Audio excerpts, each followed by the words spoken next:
When people ask for the best Bitcoin ETF, they often compare the wrong things. If you're actively trading, massive volume and the tightest possible bid-ask spread can matter a lot. But if your plan is to buy Bitcoin exposure and hold it for 10, 15, or 20 years, the priorities start to change. Now I care more about recurring fees, tracking quality, fund size, custody, operational durability, and whether the product is liquid enough for normal long-term investing. That distinction's important because the best Bitcoin ETF to trade is not automatically the best Bitcoin ETF to hold. So in this video, we are not simply asking which fund is biggest, we are asking which wrapper makes the most sense when the holding period is measured in years rather than minutes. And to answer that, I narrowed the market down to 5 serious contenders. The 5 finalists are IBIT, FBTC, the Grayscale Bitcoin Mini Trust with ticker BTC, BITB, and ARKB. All 5 are designed to give investors spot Bitcoin exposure through a brokerage account. So at first glance, they may appear almost interchangeable. They are not. The underlying asset is the same, but the wrapper changes. One fund may charge less, another may offer much deeper liquidity, another may have a custody structure you prefer, and another may fit better inside the brokerage ecosystem you already use. For a long-term investor, these differences are small compared with Bitcoin's own volatility. But small differences repeated for many years still deserve attention. So we are going to rank these funds based primarily on long-term usefulness. And we will start with a fund that is competitive almost everywhere, but does not quite win any category for me: ARKB. At number 5, I have ARKB. Its expense ratio is 0.21%. That is competitive. You're getting straightforward spot Bitcoin exposure at a relatively low annual cost, and there is nothing fundamentally wrong with the product. The issue is comparative. When I look across the rest of the field, I can find funds with lower fees, greater scale, stronger liquidity advantages, or more distinctive custody and transparency features.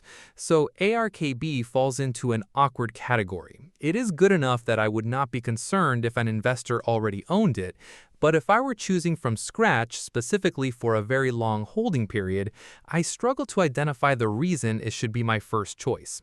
That moves us to number 4, and this next fund has a much stronger case if you already live inside one particular brokerage ecosystem.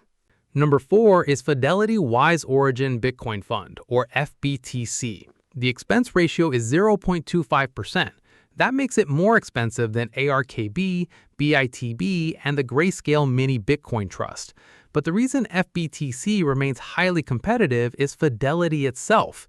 The fund had roughly $10 billion in assets at the end of June 2026, so this is already a substantial product. More importantly, its primary Bitcoin custody is handled through Fidelity Digital Assets.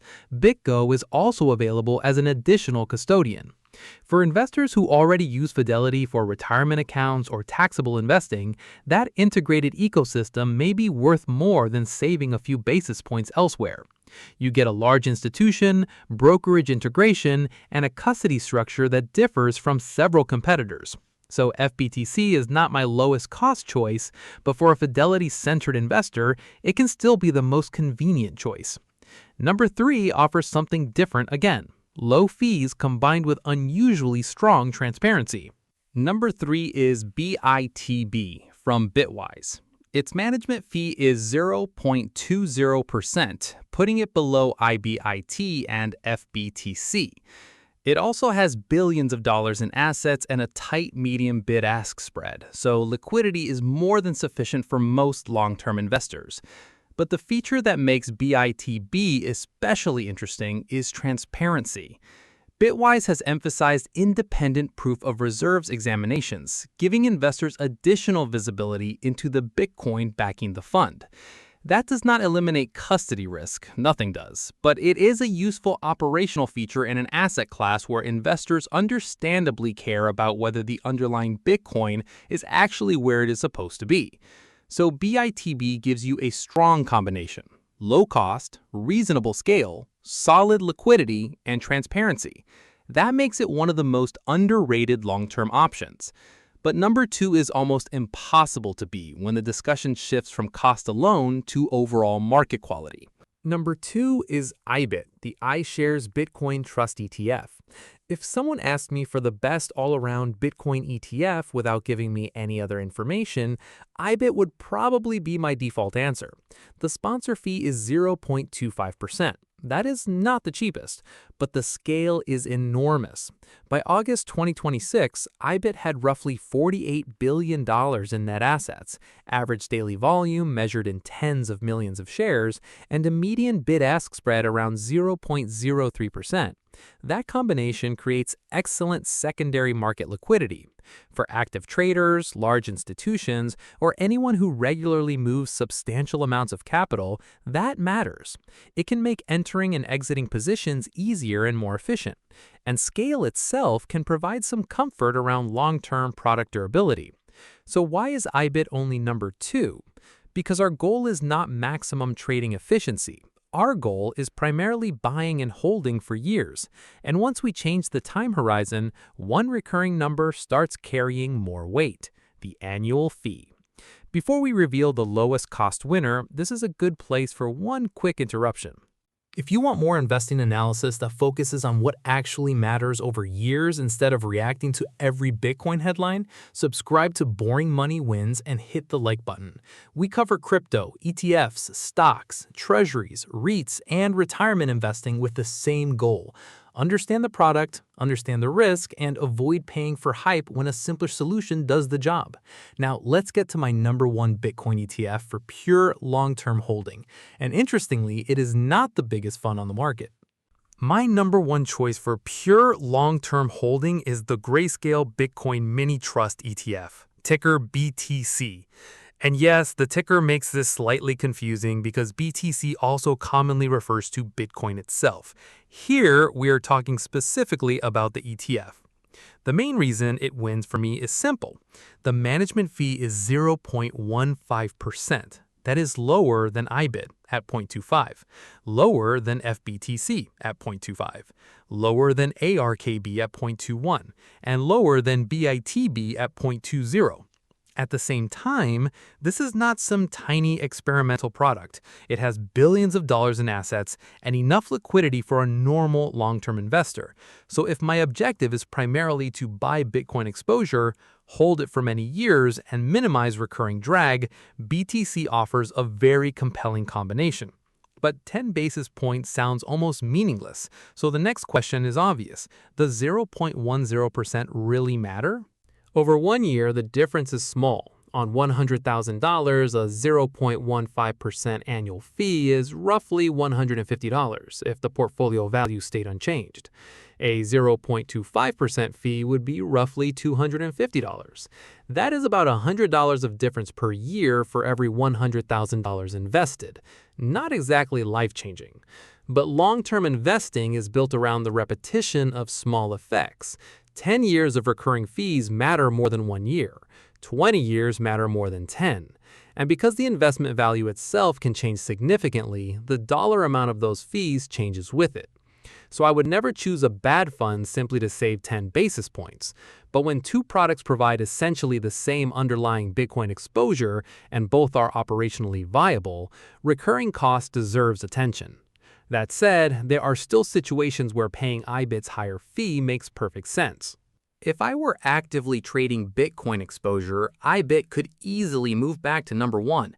If I were executing extremely large orders, I would care more about market depth.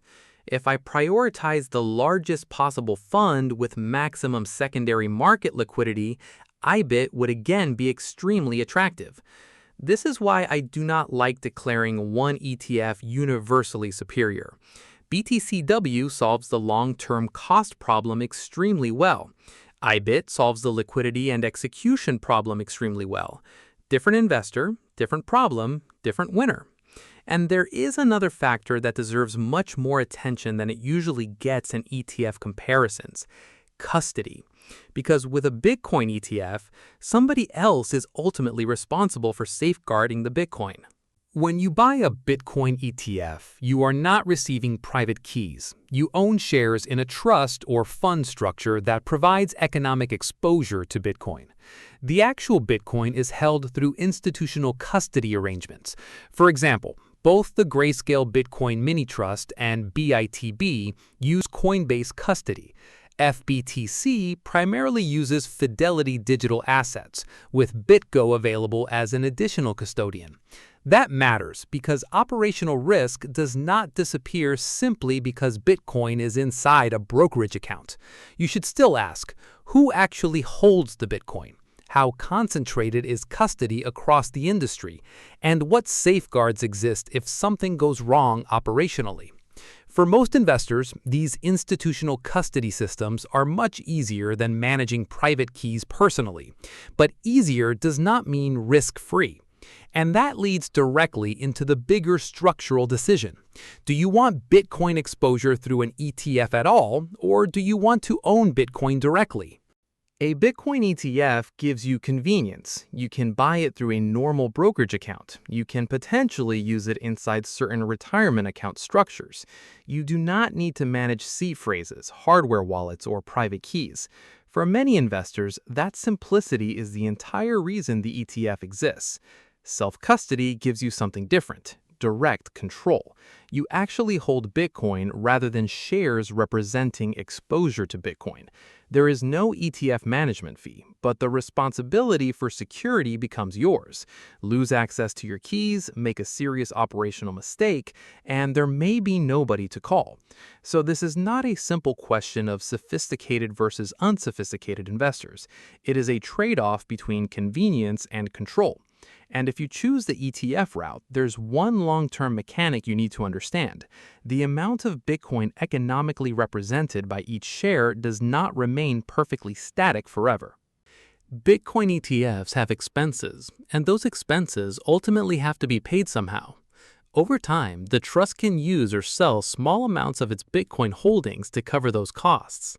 That means the amount of Bitcoin represented by each share can gradually decline. This is one reason fees matter. Two ETFs can both track Bitcoin very closely while still producing slightly different long-term results because one fund consumes more of the underlying asset through expenses.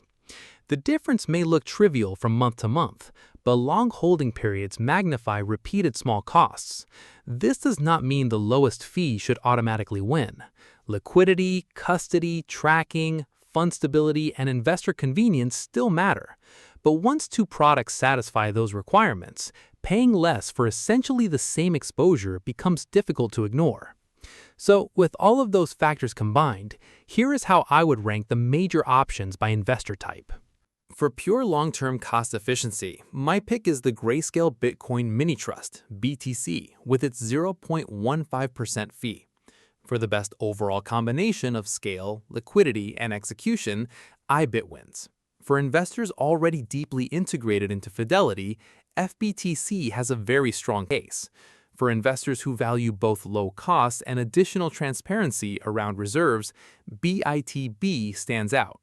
And ARKB remains a perfectly respectable alternative even if it does not lead my ranking in any single category. Notice that I am not saying one of these funds will make more money because it has a better brand. They all depend overwhelmingly on the same thing: what Bitcoin itself does. The ETF simply determines how efficiently, conveniently, and securely you access that exposure, which brings us to the final decision. So, what is the best Bitcoin ETF for long-term holding in 2026? If my priority is buying Bitcoin exposure and holding it for many years while minimizing recurring fees, my choice is the Grayscale Bitcoin Mini Trust ETF, ticker BTC. If maximum liquidity, institutional scale, and trading efficiency matter more, I would choose IBIT. And I would be perfectly comfortable acknowledging that another investor could reasonably choose FBTC or BITB because their priorities are different. The larger lesson is more important than the ranking. Choosing the perfect Bitcoin ETF will not rescue a bad Bitcoin allocation. If Bitcoin is 10% of your portfolio when your actual risk tolerance only supports 2%, the difference between a 0.15 and 0.25% ETF fee is not your biggest problem. Position size matters much more. But once you have decided that Bitcoin belongs in your portfolio, there is no reason to ignore recurring cost either. Optimize for the next 15 years, not the next 15 minutes. That is boring investing, and boring money wins.